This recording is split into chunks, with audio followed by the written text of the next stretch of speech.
En esta ocasión les compartiré tópicos relacionados con la competencia y atribuciones de la Comisión Nacional de los Derechos Humanos. Les saluda Eliseo Muñoz Mena. Les doy la más cordial bienvenida a su programa Tempo Iurum Humanorum, Tiempo de los Derechos Humanos. Para tal efecto, desarrollaremos nuestro tema en 3 apartados. 1. Fundamento constitucional, convencional y legal de la Comisión Nacional de los Derechos Humanos. 2. Cuestiones competenciales generales. Y 3. Esfera de atribuciones de la Comisión Nacional de los Derechos Humanos. Relativo al fundamento constitucional, convencional y legal de la Comisión Nacional de los Derechos Humanos, este se encuentra en el artículo 102, apartado B de la Constitución Política Mexicana, en la Ley de la Comisión Nacional de los Derechos Humanos, en el Reglamento Interno de la Comisión Nacional de los Derechos Humanos, así como en disposiciones del Derecho Internacional de los Derechos Humanos, y por eso me refiero a tratados internacionales, convenios, pactos, declaraciones y principios, tanto del Sistema Universal de Protección de los Derechos Humanos como del Sistema Interamericano de los Derechos Humanos que les son aplicables. También existe una normatividad específica interna de la CNDH, tales como manuales de organización, códigos de ética, de conducta, estatutos como el Estatuto del Servicio Civil de Carrera, acuerdos, convenios de colaboración, reglamentos diversos. Todos estos en su conjunto conforman todo ese fundamento que hace que funcione la Comisión Nacional de los Derechos Humanos. En lo que hace a las cuestiones competenciales genéricas de la Comisión Nacional de los Derechos Humanos, en adelante CNDH, de acuerdo a la Constitución Política Mexicana, la ley de la CNDH y su reglamento interno son las siguientes. La CNDH tiene competencia en todo el territorio nacional para conocer de quejas a petición de parte o de manera oficiosa relacionadas con presuntas violaciones a derechos humanos cometidas en contra de personas humanas mexicanas y extranjeras que se encuentren en el país. Es importante también señalar que esto siempre y cuando las violaciones a derechos humanos fueran imputadas a personas servidoras públicas o autoridades administrativas de carácter federal, tales como el titular o la titular de la Presidencia de la República Mexicana, dependencias de la Administración Pública Federal, ya sea centralizada, descentralizada y desconcentrada, secretarías de Estado federales, Fiscalía General de la República, Secretaría de Marina, Secretaría de la Defensa Nacional, Guardia Nacional, el Instituto Nacional de Migración, la Secretaría de Seguridad Pública Federal, IMSS, ISSSTE, Secretaría de Salud, entre otros, con excepción, puntualizo, del Poder Judicial de la Federación. Dicho de otro modo, la CNDH tiene competencia para conocer y resolver hechos presuntamente violatorios de derechos humanos derivados de actos u omisiones cometidas por el Poder Ejecutivo y Legislativo Federal.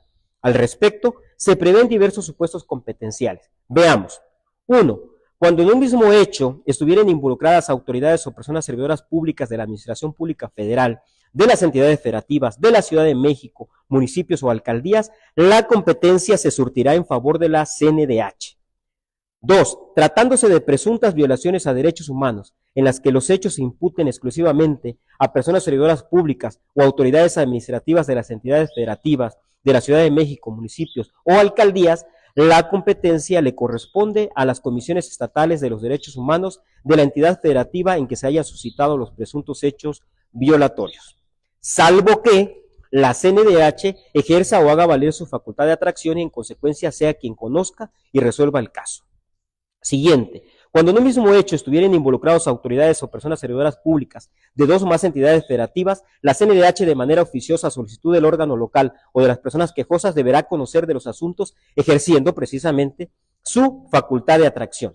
Cuando la CNDH reciba un escrito de queja que le corresponda conocer a un organismo local, lo turnará a la Comisión Estatal de los Derechos Humanos que corresponda y le notificará al quejoso para su seguimiento. Cuando un organismo local protector de derechos humanos reciba un escrito de queja que sea competencia de la CNDH, pero se trate de un caso urgente y de violaciones graves a derechos humanos, podrá recibir la queja, realizar las diligencias indispensables, dar fe de los hechos, efectuar visitas y realizar todo lo necesario para integrar el expediente de queja y remitirlo a la CNDH en un plazo de 36 horas. La Comisión Nacional de los Derechos Humanos no podrá conocer, o más bien resulta incompetente en los casos siguientes. 1. Contra actos y resoluciones de órganos y autoridades electorales, y 2. En contra de resoluciones de carácter jurisdiccional.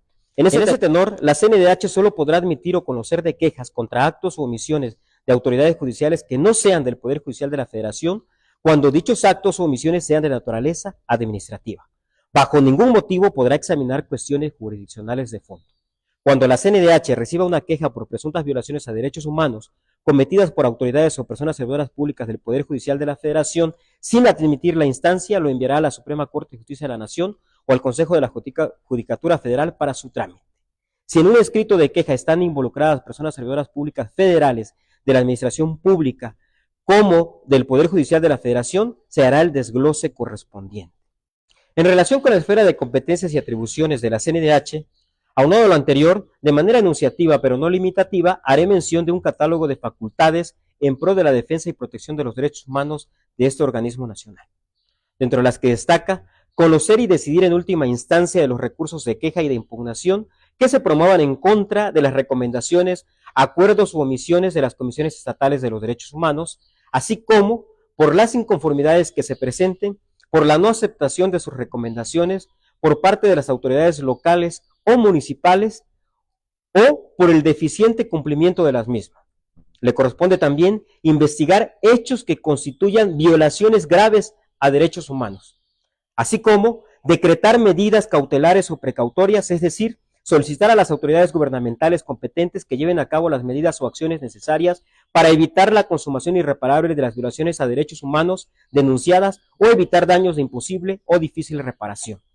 Le corresponde también formular recomendaciones públicas no vinculatorias, denuncias y quejas ante las autoridades respectivas cuando se apruebe la existencia de violaciones a derechos humanos.